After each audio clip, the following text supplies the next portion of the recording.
To his surprise, neither could push the other back, despite their cultivation differences. Why isn't Stella's blood fin activating? Ashlock wondered, but then came to a realization. She didn't feel threatened. Stella suddenly vanished, making Diana stumble forward. Stella reappeared a second later beside Diana, planting a foot in her side just below her ribs, sending her hurtling a few meters through the air before Diana caught herself in midair with her wings and managed to stabilize herself before she face-planted. Diana grinned, showing her fangs. Do you think I would fail my first ever mission as a new bounty hunter? How shameful. She retracted her wings and landed softly on the stone below. Also, that kick hurt. Stella shook her head and laughed. I hardly put anything into that kick. You're being dramatic and throwing yourself through the air like that. You caught me. Diana raised her hands. That was a good kick, I must admit. I assume you managed to join the Eternal Pursuit Pavilion from this rather dramatic entrance? Ashlock asked Diana. Oh, good morning, Patriarch. Sorry if I woke you. Diana apologized, quickly activated her artifact boots to blur forward, and then sat on the bench. Her ring flashed with a silver light, and a pendant appeared in her hand. This used to be the Headless Spatial Guy's pendant, but it's been switched to my name now thanks to Sebastian's contact, so I didn't have to travel all the way to one of their branches to pick one up. Stella came to sit beside Diana and squinted at the pendant.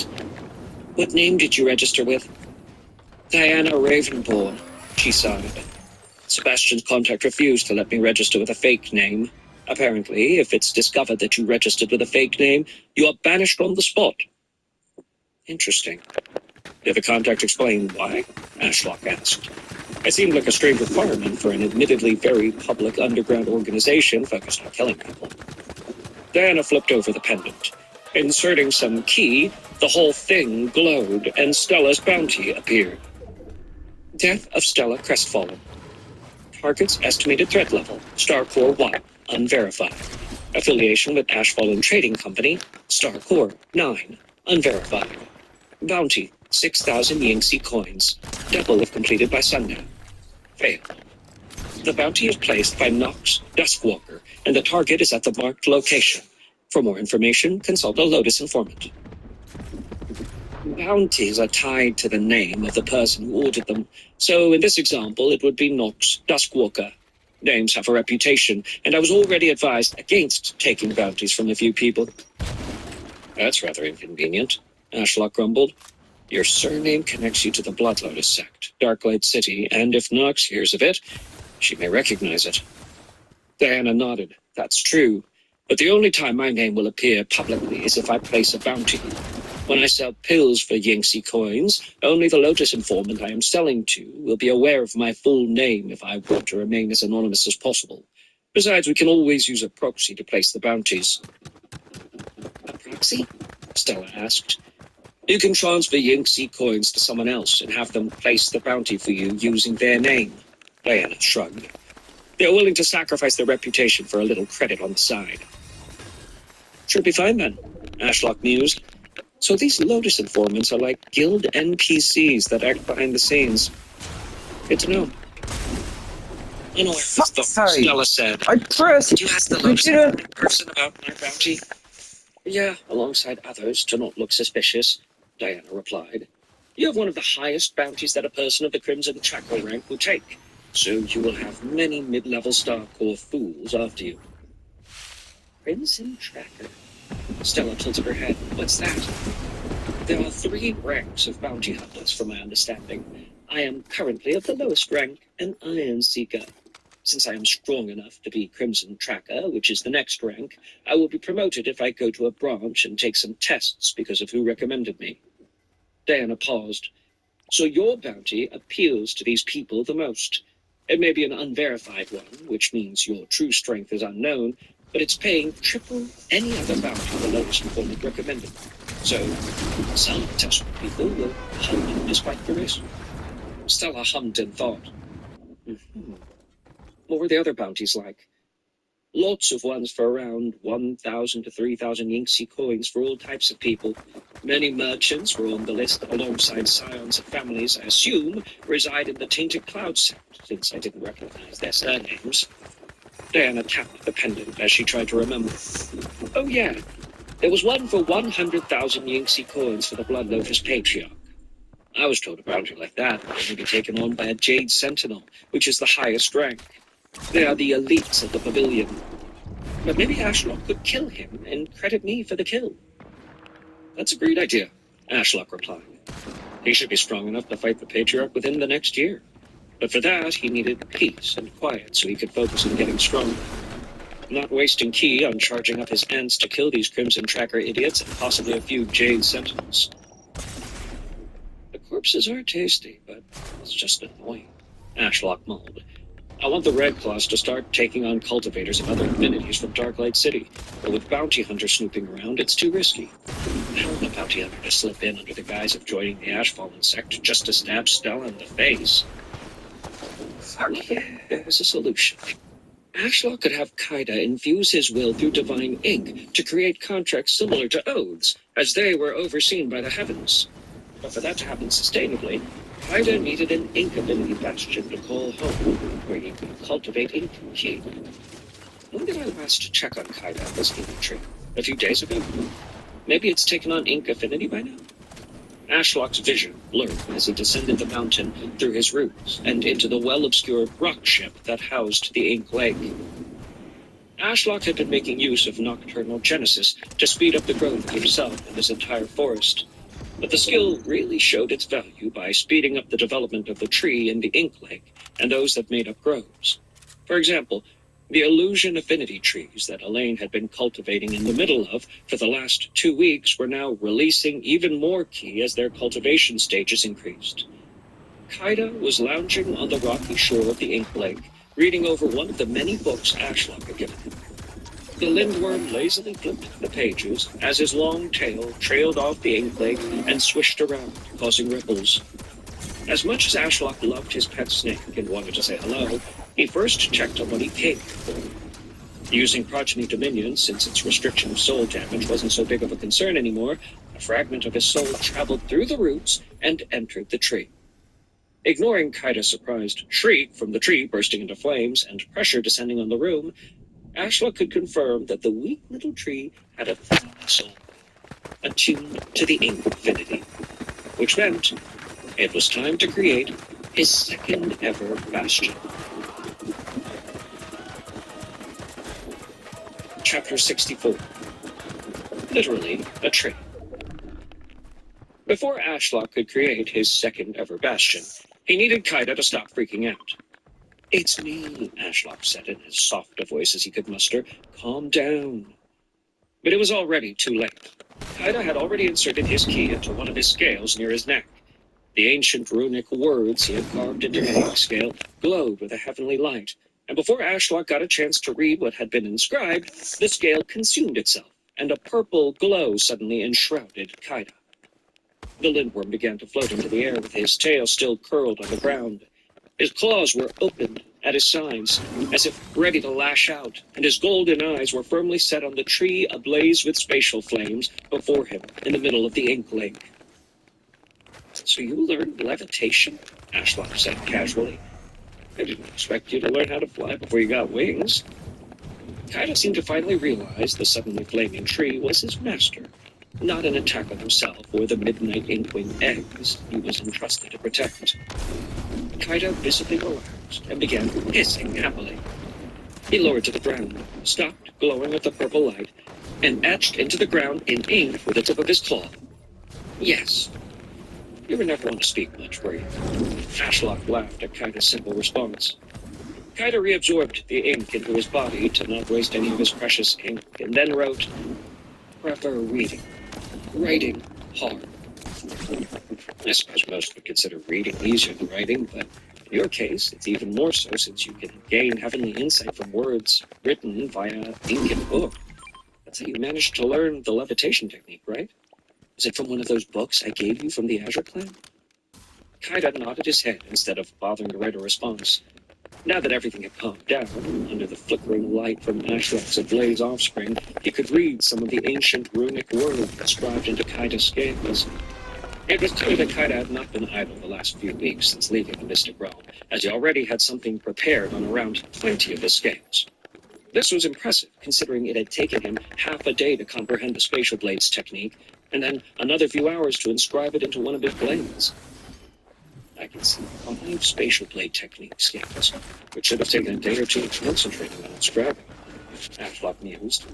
There are also 1 or 2 levitation lines near his neck, with 1 empty space for a scale because he used it when he got scared. So there must have been 3. Ink affinity was one of the most double-edged sword affinities Ashlock had encountered since arriving in this world.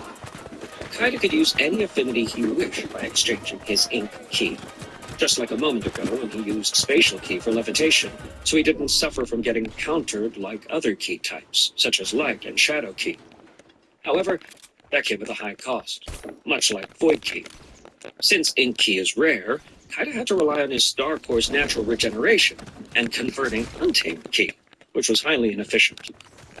But with great cost came many advantages, as Ashlock had experienced when he didn't even manage to get a word in before Kaida had already activated his levitation scale and prepared to fight. He can use any technique with an instant cast speed, which is a massive advantage, until he runs out of prepared techniques on his scales. And since it takes him hours to make a new inscribed scale, Kaida would have no option but to retreat when he runs out of scales, Ashlock mused. Also, if anyone can read the ancient runic language, they will know exactly how many of each technique he has left. Kaida had evolved all the way from an F-grade grass snake into a B-grade lindworm, and now sat somewhere in the middle stages of the Starcore realm. Meaning, with fighting practice, and if he learned a wide range of techniques, he would have a combat ability on par with Stella and the Red Claw Grand Elder, who were in the 4th and 6th stages respectively. Studying his scales more, Ashlock saw something inscribed into one of the scales that surprised him. "You learned spatial lava?" Ashlock asked. Kaida put his nose to the sky and acted very smug in response. "You cheating bastard," Ashlock half-joked. At this point, he had spent a few weeks trying to learn that advanced technique, and had only managed to grasp a single part. So for Kaida to have comprehended it already alongside so many other techniques made him somewhat jealous. Now that Kaida had his head to the sky, his neck was on full display, where he had hidden quite a few scales from view with his chin. Ashlock saw spatial techniques such as spatial step and anchor seal among the ones there. However, one thing bugged Ashlock. Why were there no void techniques? He had given Kaida the book from the Void Mind Elder's belongings alongside the Azure Clan books, so why hadn't Kaida gotten around to learning any void techniques?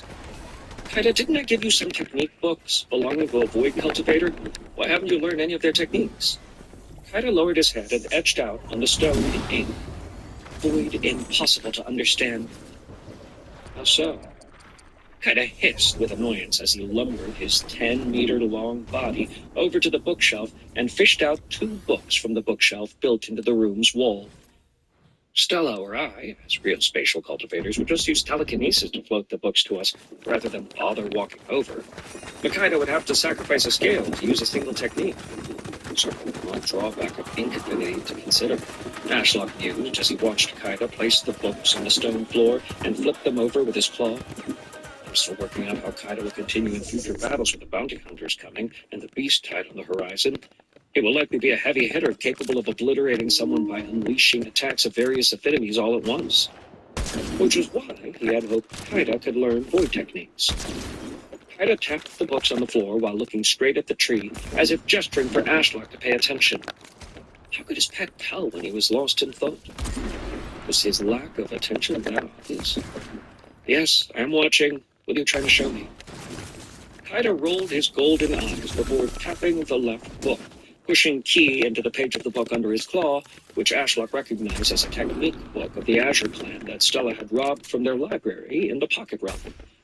The ink on the page glowed, rose off the page, and floated into his mind, easily phasing through his scales as if they weren't even there. Shaking his head and body as if he were a dog trying to dry himself, Kaida managed to break himself out of the daze that occurred the last time he had used the Heavenly Insight skill on the Spatial Blades manual, which had lasted till sunset. Letting out a hiss, Kaida turned his attention to the second book. He briefly looked up the cover to show Ashlock the book title, Whispers of the Void. Kaida then turned to a page in the middle of the book. Ashlock noted that he could read the words, which described some sort of void skill. Sadly, it was written in even more confusing, flowery language than other books he had seen. He couldn't make heads or tails about what the skill was supposed to do. He thought it was a technique book of some kind because it matched the format he had seen in Azure Clan books with diagrams flanked by blocks of flowery text, like a science textbook. Kaida once again pushed key into the ink on the page, but this time it was different. There was no heavenly glow, and the words did not rise off the page. The confusing words remained their usual dulled ink on the page. So the heavens are unable to offer you any insight into void techniques? Ashlock asked, and Kaida nodded his head. In a way, it made sense. From Ashlock's own understanding, shaped by what Elaine had told him, void was something entirely outside of heaven's control, which was why it was so powerful, but also so hard to cultivate. Therefore, the fact that heaven was unable or didn't wish to provide Kaida any insight into how to wield void techniques made sense. The question now was if Kaida was totally barred from void techniques altogether. Was it impossible for Kaida's divine ink key to replicate void techniques, even though it seemingly could manifest anything under the heavens' will into existence? Likely no, but it was still worth a try. I will get Elaine to come over and try to teach you a void technique sometime. But before that, let's get you a proper cultivation environment, Ashlock said. First, I need you, all these books, and the Midnight Inkwing eggs to leave while this tree undergoes its heavenly tribulation to quickly ascend to the Star Core realm. Kaida let out an annoyed hiss. Stop being lazy. It will only take an hour or so at most, and after that, you will have a constantly refilling lake of ink key fed by this tree. Doesn't that sound nice? Refusing to take no for an answer, Ashlock's vision blurred as he returned to Red Vine Peak, where he found Stella and Diana sitting on the bench and still happily chatting away about the bounties. Sorry to interrupt, but can you two help me with something? Ashlock asked through abyssal whispers. Sure, Tree. What's up? Stella asked while gazing up at his canopy. The tree in the ink lake has finally formed a soul core with ink affinity, so it's time to create a second bastion. But for that, I need Kaida and everything else to leave so nothing gets obliterated by the lightning. Oh, wow. That was fast. Stella stood up and pulled Diana up. Let's go. I haven't seen Kaida in a while. I wonder if he still hates me. A while passed with the two standing there, glancing around. Tree? Where's the portal? I know you were still here. I'm saving my key, so fly down yourselves. You know where it's located at the mountain's base. The two girls grumbled. Ashlock started to notice just how lazy his sect members were. Was this his fault somehow? Had his slothfulness as a tree rubbed off on them? Do we have to fly? Stella protested. It's pouring down with rain. Since when did a little water hurt anyone? You're protesting about rain? Aren't you using me as cover right now? How do you think I feel? Stella rolled her eyes. You are literally a tree. I bet you are loving it. But I am a human girl, in case you forgot, and I hate getting my hair wet. Have Diana dried for you? Ashlock replied. Do you want me to help you or not? Stella crossed her arms. Just open a darn portal. You regenerate keys so fast, it's a drop in the bucket for you. I don't want to spend my key making 20 portals to get down there just to still get my hair wet. You can rip space apart and fly around on a sword, but you revert to being a wuss the moment it's raining a little. Ashlock muttered as he made the portal. Admittedly, he didn't even notice the key inside his star core change, but it was still silly. Why should he have to spend any key at all? Stella and Diana walked through the portal, and Ashlock closed it behind them. Am I the one being unreasonable? He wondered for a moment. Surely not. I never remember rain being that bad when I was a human. And there are cultivators, for heaven's sake. Diana is literally a water cultivator. She should love the rain more than I do. Deciding to drop the topic, Ashlock returned his view to the fragment of his soul inside the infinity tree. The heavy rain drummed on the dome stone roof overhead, and water cascaded down into the demonic tree's leaves through the hole in the ceiling.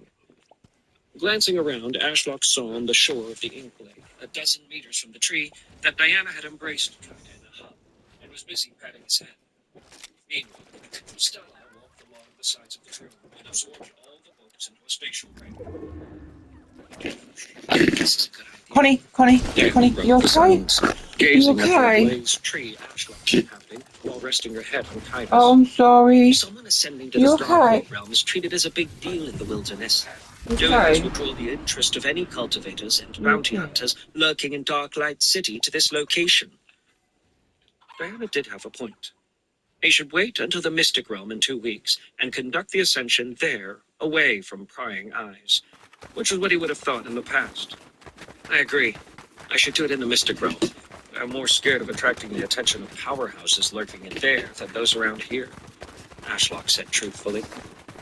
Other than the top dogs of the demonic sects, such as the Patriarch, who is still in closed-door cultivation to his knowledge, and the nascent soul cultivators in the Tainted Cloud sect, far from here, he didn't fear anyone else. Connie, come here. Stella paused near the eggs to say, yeah, compared to the Azure clan, the Blood Lotus sect, and its Patriarch aren't as much of a threat.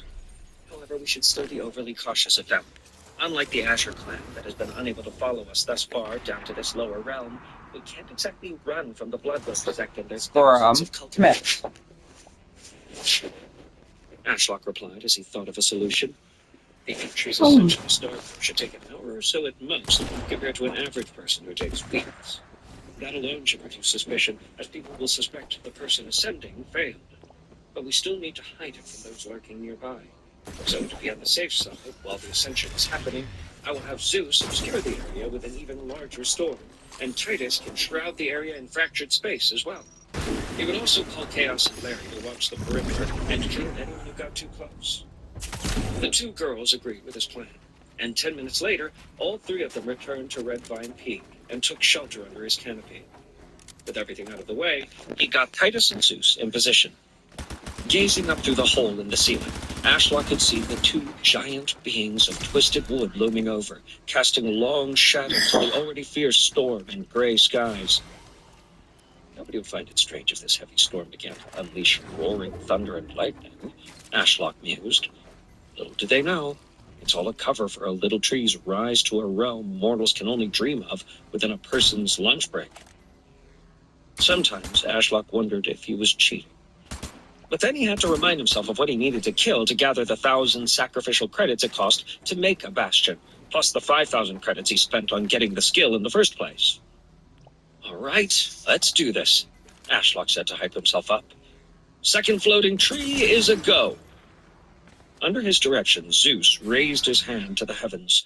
The skies overhead darkened even more, and moments later, thunder began to roar out as the skies flashed with light.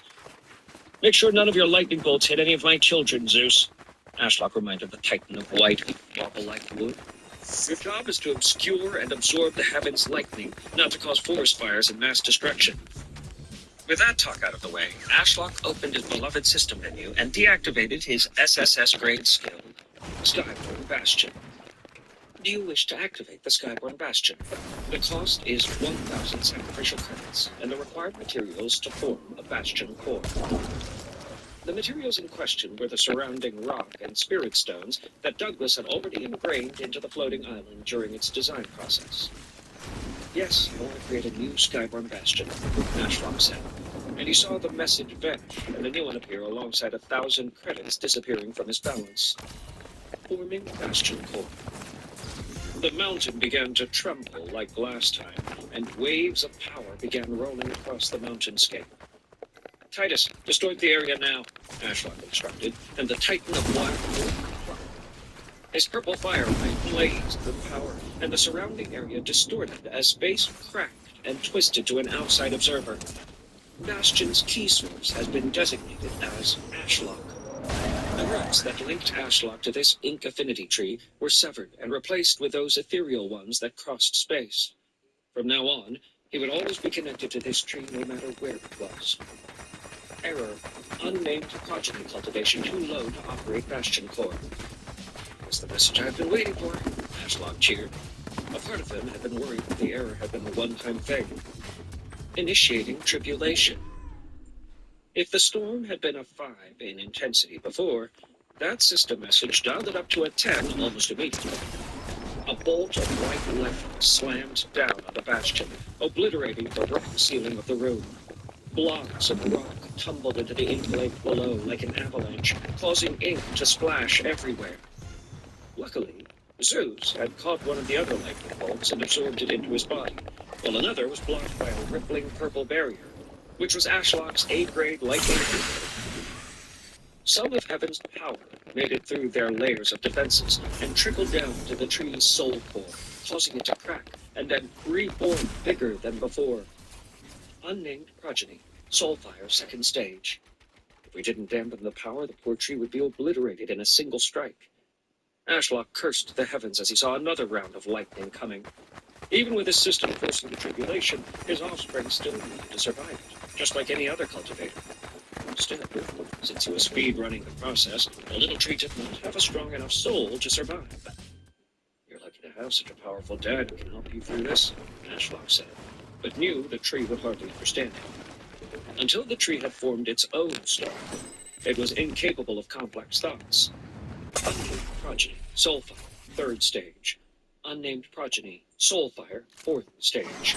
Unnamed progeny, Soulfire, fifth stage. Unnamed progeny, Soulfire, sixth stage. Unnamed progeny, Soulfire, seventh stage. Unnamed progeny, Soulfire, eighth stage. Unnamed progeny, Soulfire, ninth stage.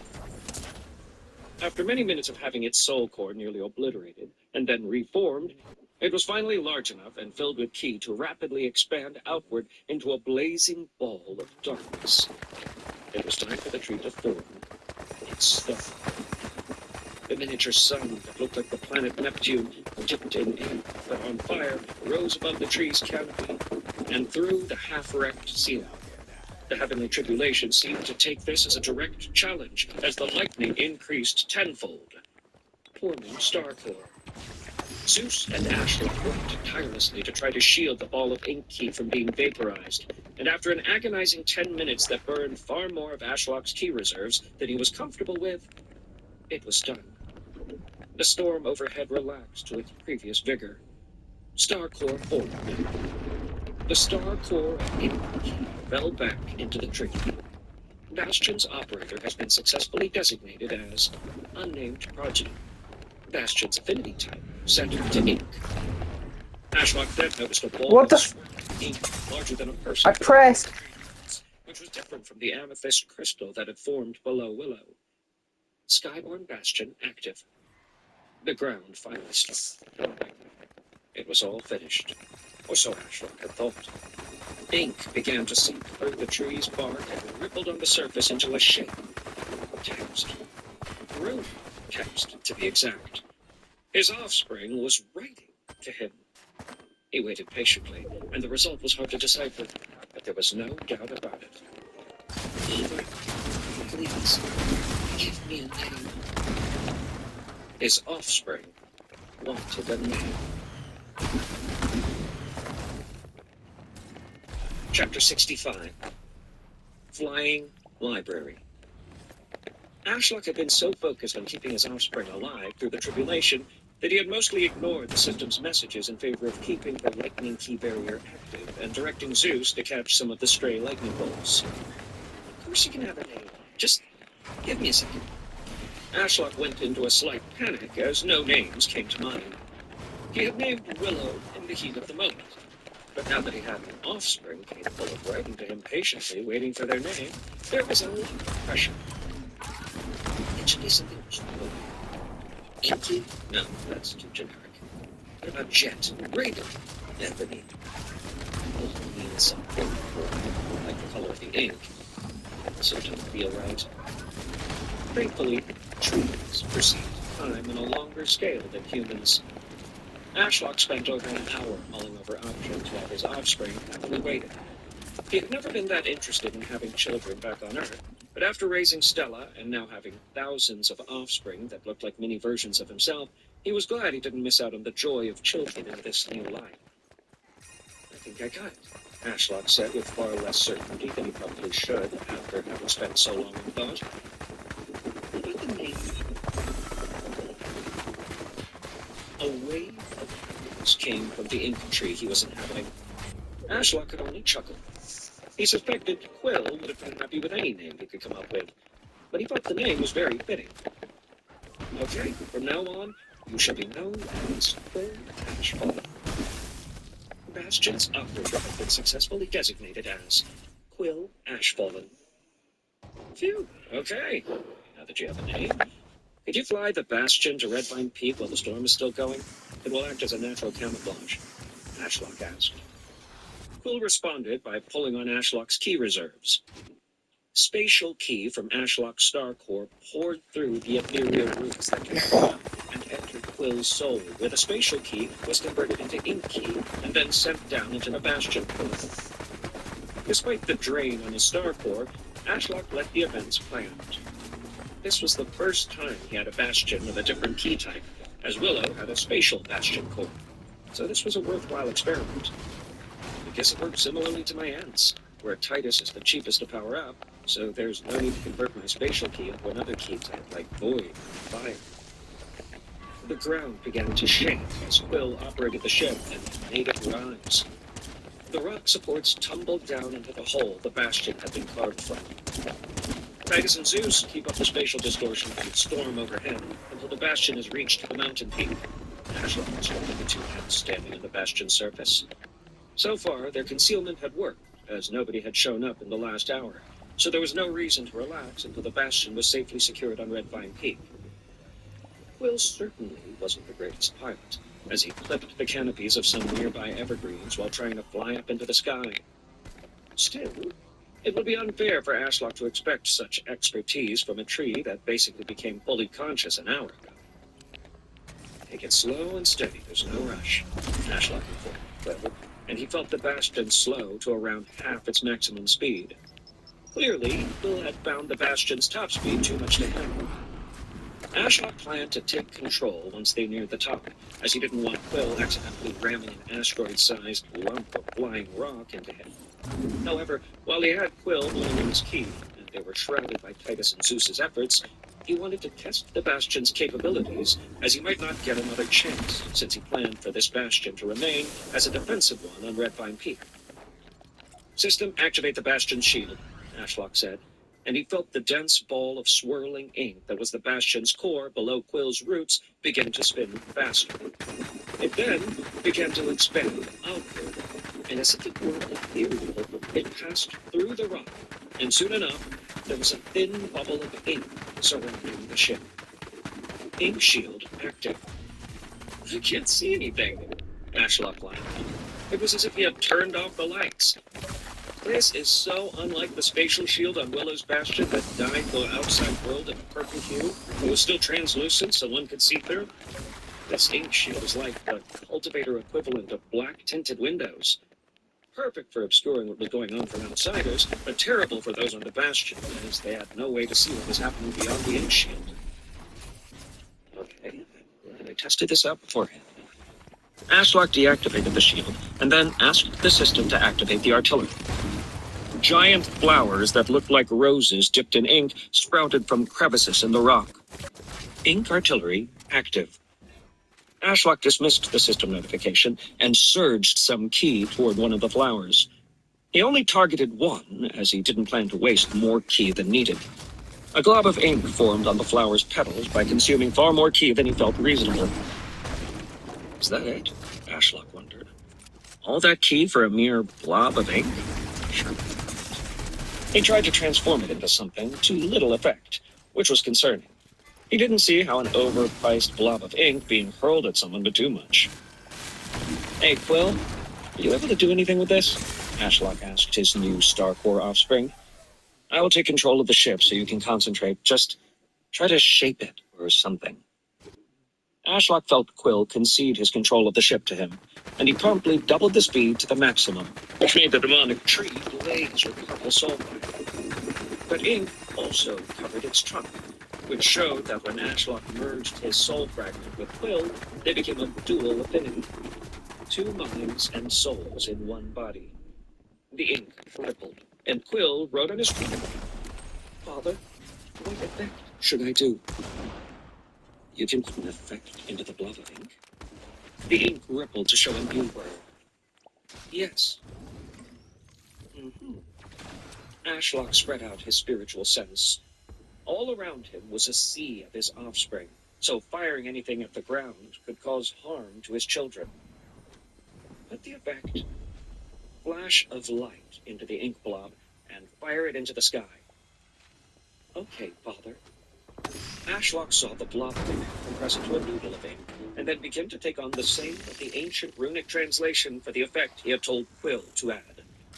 The giant black rose then twisted to the sky, and he saw the floating ink shoot into storm clouds overhead. Moments later, the dark skies lit up with an intense light that lasted for a split second. Interesting. It seems operating a bastion is more of a two-person job than I originally thought. Ashlock contemplated. I could operate and do everything on Willow's bastion as we shared an affinity, but here on Quill's bastion, everything is far more expensive to use. I even need Quill to operate the artillery. The only other operation to check would be the ink storm, but there was no way he was wasting that much key, even on a test. If firing a single blob of ink cost him this much key, what would a storm cost? Even on Willow's bastion, it had been key-intensive. Deactivating the artillery, Ashlock also cut off access to his soul, and told Quill to use his own ink key to power the bastion's flight, rather than relying on his due to the horrible conversion rate. It was hard to nail down just how bad it was, but Ashlock estimated he was spending between 10 and 100 times more key than when he operated Willow's bastion. Arriving at the summit of Red Vine Peak, the bastion floated over the mist wall swirling around the perimeter of demonic trees. Ashlock now needed to decide where he could hide this darn thing. Keep out of sight of many other cultivators if possible, especially since it will contain all of our books and other important documents. And in this world, there are far too many infiltration techniques like Voidstone. Ashlock mulled as the bastion loomed in the sky, casting a shadow of Red Vine Peak as the storm overhead slowly cleared up. There's only really one place that I can hide such a large thing. Ashlock floated the bastion over toward the giant hole that went through the center of the mountain. It was around 100 meters across, and a 50-meter wide obelisk was in the middle. Over the last few weeks, the Mudcloaks have been hard at work, and the 8,000-meter tall obelisk was the first thing they completed. Only the tip was yet to be done, leaving the top flat and not quite reaching the surface. Construction had likely been halted due to the rain, so it was empty right now. I can picture the bastion. It's only 30 meters long and 10 meters wide, so it won't even take up all of the obelisk's top and block any sunlight from making its way down the hole. Ashlock slowly lowered the bastion on top of the stone pillar, covered in moss with the Mudcloaks left that went all the way down into the darkness. What the hell is going on? Douglas heard as he emerged from a room built inside the hole and lumbered up the spiral staircase jutting out from the rock face. Excited Mudcloaks flanked him and pointed up at the obelisk. Big rock! Big rock! They shouted while gesturing wildly and tugging at Douglas's cloak that shielded him from the dying storm as he made his way to the surface. What are you fools on about? What big rock? Douglas grumbled as he squinted through the rain. I can't see anything through this darn rain, and my spiritual senses aren't picking anything up. You guys aren't dragging me out here to see a bird again, right? Ashlock realized that and the Titus ensues to seize the peace. As the spatial distortion faded away, Douglas's eyes widened. You fuckers were right. There is a big fucking rock all of a sudden. Ashlock looked for Douglas to reach the surface before speaking into his mind with abyssal whispers. Sorry to bother you, Douglas, but could you make a bridge to the new library? Douglas popped a mind fortress fruit and squinted at the bastion. Library? Is that Kaida's home that I helped build? That's right, and I felt this was the best place for it, Ashlock replied. It's right next to my main body, surrounded by dozens of my most powerful offspring, on top of an 8,000-meter tall pillar and surrounded by a 25-meter wide gap. If anyone wanted to break in from the sky, they would have to do it under my non-existent nose, and if they came from below, they would pass by hundreds of Mudcloaks and my roots. Douglas nodded along to his words with an increasingly wide grin. The Patriarch is wise. This is a far better location than down at the mountain place far away from you. Ashlock hummed in agreement. Since it's a bastion capable of combat, it doubles as a shelter during a battle with its shields and artillery. Not to mention Kaida and Quill, who would be inside. Will? Douglas asked. Who's that? My offspring? Quill is the ink ability tree that's inside. Ah, I see. Douglas nodded. So, what type of bridge do you want? That was a good question. Ashlock was cautious about building a giant stone bridge, as it would cut off sunlight from reaching the moss and mudcloaks below. It would also serve as a massive hazard during a fight. If it were to be blown up by an attack, large chunks of stone would rain down and cause enormous damage. Would a floating bridge be possible? Ashlock asked. Like perhaps a single slab of stone that, when stepped on, would float to the other side? Douglas closed his eyes. It's possible for sure. The slab would be inscribed runic formations, such as a key-gathering ray, and something like levitation or telekinesis. Formations would also need to be built into the wall of the hole, into the obelisk, so the floating platform knows what two goods to travel between. Sounds good, Ashlock replied. Once the storm settles down a bit, get Kaida and Stella to assist you. They know those techniques in the ancient runic language. I will get to work then. Douglas set off to find a suitable stone slab, unbothered by the heavy rain and mudcloaks that clung to his legs. With that sorted, Ashlock returned to within the bastion, as he still had something he wanted to confirm with Will before his progeny dominion skill wore off. Even though he could use it far more now, as he had a way to heal soul damage, he still wished to avoid damaging his soul as much as possible. It wasn't like healing a cut. The strange emptiness, missing oneself caused by soul damage was unnerving rather than painful. Inside the bastion, the ceiling was still smashed in from weathering heaven's rain, and lumps of rock jutted out of the ink like icebergs. He would need to get to this next time. Well, I need to confirm something. As my offspring, did you inherit my demi-divine nature? Ashlock remembered that in Kaida's evolution message it had stated, as a lesser evolution of the Midnight Ink, Kaida would inherit the blood of the being from the upper layers of creation, granting him unlimited cultivation potential. It would seem that being related to the divine being through blood, or Saturn in this case, resulted in unlimited cultivation potential, and one of his offspring had inherited that from him. After a long while, Quill confirmed his thoughts. Yes, I have. So you have unlimited cultivation? Yes. Just like Father. What about divine ink? Is your ink key divine? Kaida's evolution also mentioned turning his body into one of divine ink due to being a lesser version of the Midnight Ink, which gave him powers such as comprehending the heavenly intent behind written words and ink and making contracts overseen by the heavens. No, Father, my ink is normal, I think, Will replied as the ink on the surface of his trunk rippled to display the tree's thoughts. So, no two divine beings are made of this. We just all share unlimited cultivation potential, Ashlock concluded.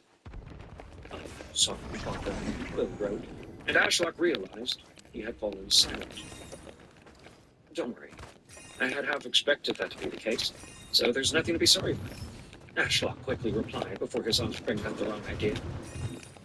Let's try something out now. Kaida can inscribe runic words into his skin.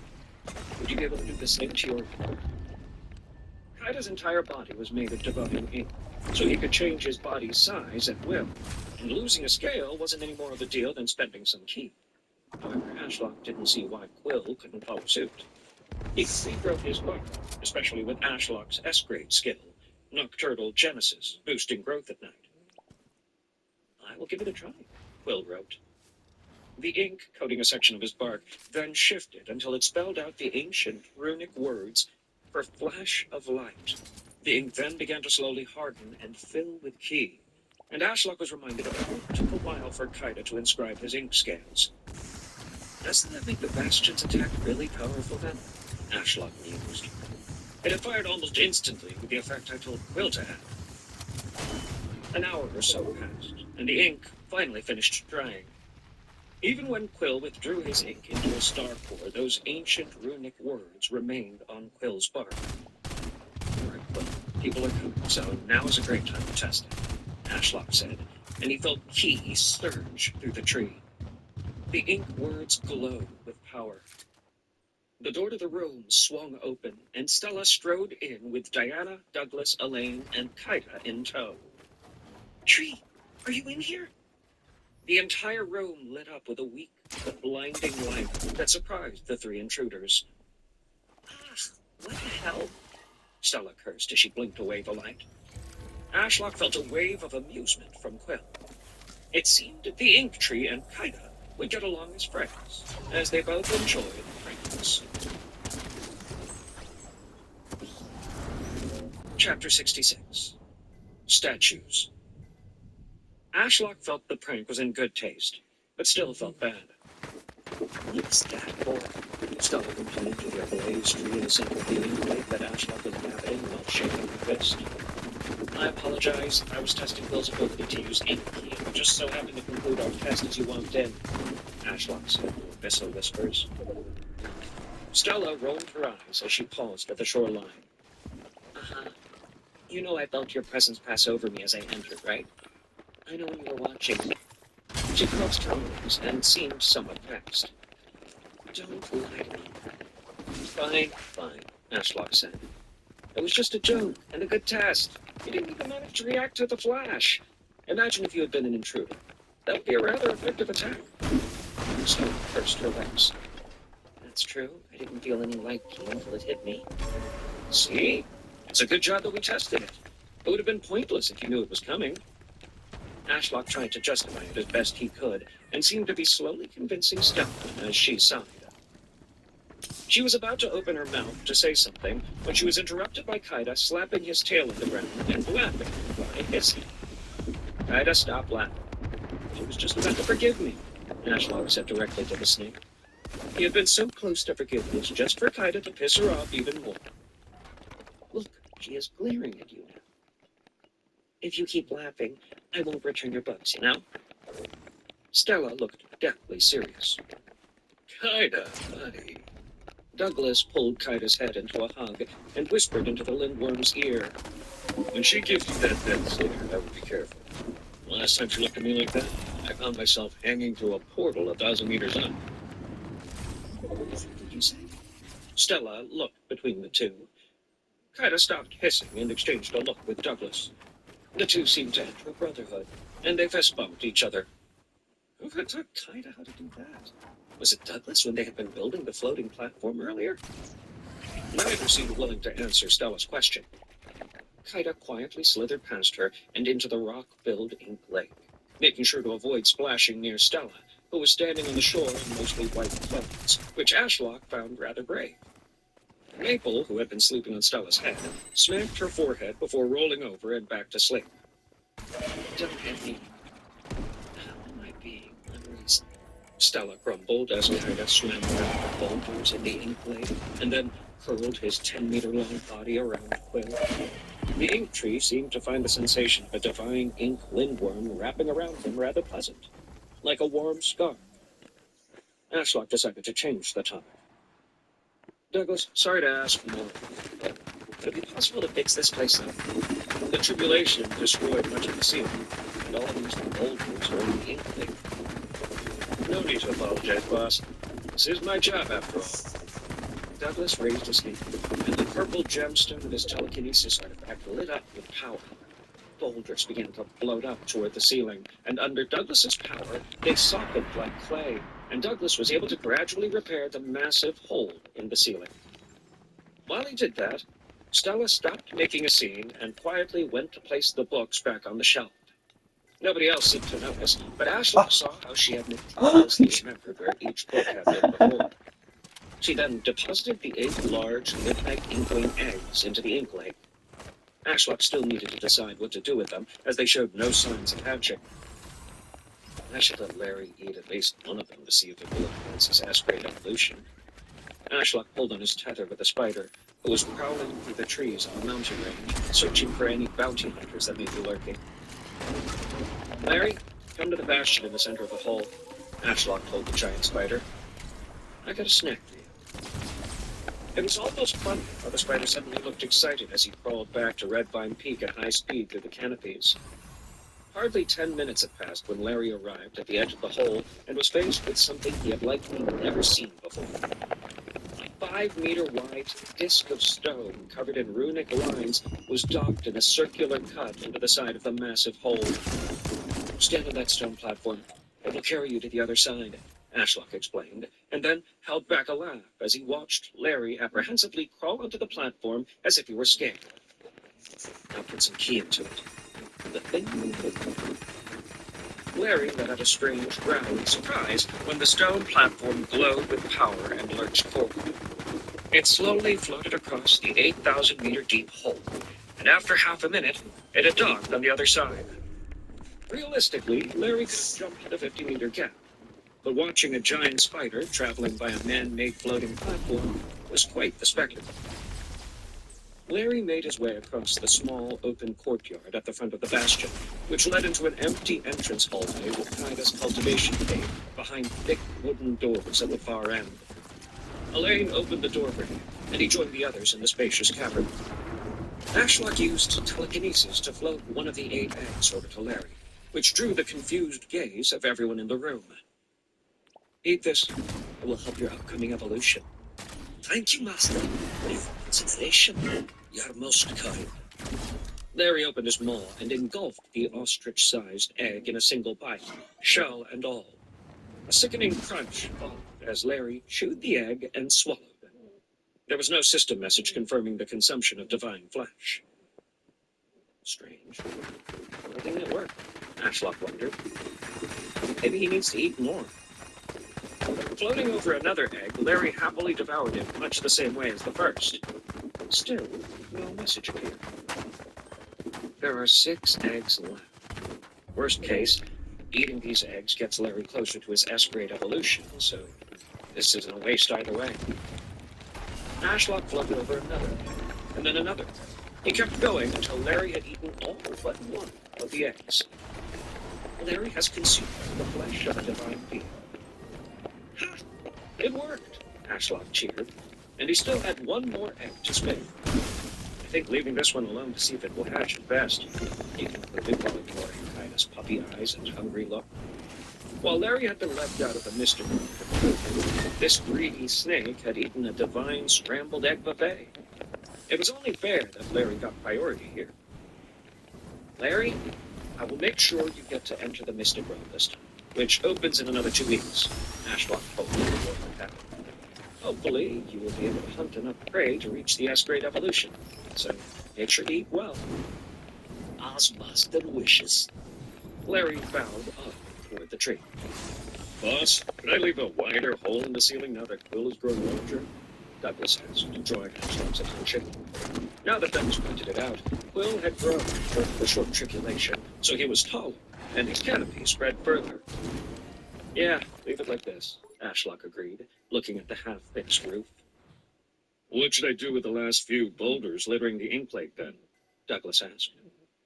The boulders were around a person's height and drenched in ink, which Douglas had been depositing back into the ink lake from the other boulders he used to fix the ceiling. Ashlock was about to tell him to rid them of ink and dispose of them when he remembered the empty hallway leading to Kaida's area. He had planned to fill it with furniture and whatnot. The wooden statues made from stone against the character of the place. Would it be possible to make statues of all separate members of the hallway? Kaida can help you style them as they are covered in ink. Douglas grinned. That's an excellent idea. Who should I include? Stella, Diana, Elaine, Kaida, Larry, Maple, and you. Ashlock listed everyone important that came to mind. If enough stone is left over, make one for the Red Claw Grand Elder as well. Just make sure to leave enough room for future statues, too. Got it. Douglas nodded and gestured for everyone to follow him with a hand wave. As much as I love you all, I haven't memorized all your faces and bodies. Wait, that's not true. Whatever, just follow me. I need you to model for me. Elaine laughed as she followed him into the hallway, followed by the rest. Ashlock's gaze naturally followed by a route that went throughout the bastion's interior. All right, since this is Kaida's library, he can decide where he wants a statue. Does. Any objections? No, we haven't. And to their surprise, Kaida wanted his statue to be over the door's archway, so his head looked down from the top of the archway at those waiting in the hallway or walking through. Douglas's hand became wreathed in brown soul flames, and he got to work shaping the rock into a noodle-like shape while stealing glances at Kaida. Since the lindworm was 10 meters long, the rock wasn't enough to make a life-sized version, but that didn't matter. After 10 minutes of work, a very realistic ink-black stone head of Kaida was jutting out of the wall above the archway and gazing down at them with empty eyes. It's kind of creepy, Stella commented, earning an angry hiss from Kaida. Hey, I was being honest. Oh, I know. Maybe put these inside the eye sockets. They